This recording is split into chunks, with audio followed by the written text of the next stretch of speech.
اس کے بعد ایک بھائی کا سوال ہے 13واں، નમાઝની અંદર પહેલી રકાતમાં સના પढ़વાનું ભૂલી ગયો તો બીજી રકાતમાં સના पढ़ी શકાય? अब क्योंकि सना पढ़ने का जो वक्त है वो नमाज शुरू करके, नमाज को शुरू करके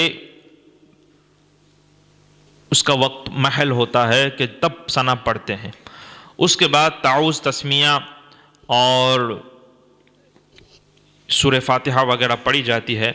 तो अगर वो वक्त ही निकल गया, महल ही चला गया, तो फिर बाद में पढ़ने का कुछ समझ में नहीं आता है। बहरहाल मैं आपको कुछ मसाइल बाहर शरीयत से सुना देता हूँ ताकि आपको भी इत्मीनान भी हो जाए। जैसे कि ये मेरे हाथ में है पहली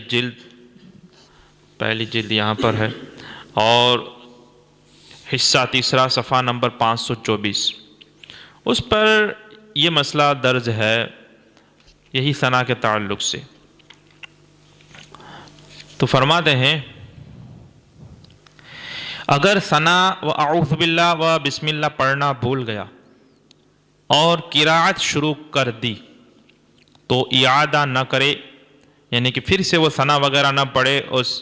यानी नमाज शुरू की, सना पढ़ना भी भूल गया, अऊज़ु बिल्लाह भी भूल गया, बिस्मिल्लाह भी भूल गया, और सीधा अल्लाह अकबर करके क्या शुरू कर दिया?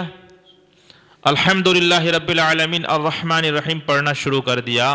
तो अब फिर से सना पढ़ के फिर पढ़ना इसका ज़रूरी नहीं कि जो वक्त था वो उसका चला गया, महल ही फौत हो गया।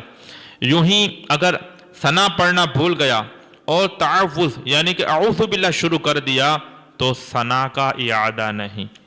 यानी सना पढ़ना भूल गया और अऊज़ु बिल्लाह से शुरू कर दिया तो फिर अब फिर से सना पढ़े और फिर अऊज़ु बिल्लाह पढ़े, ऐसा ना करे, बल्कि वो सना जो था उसका वक्त ही चला गया।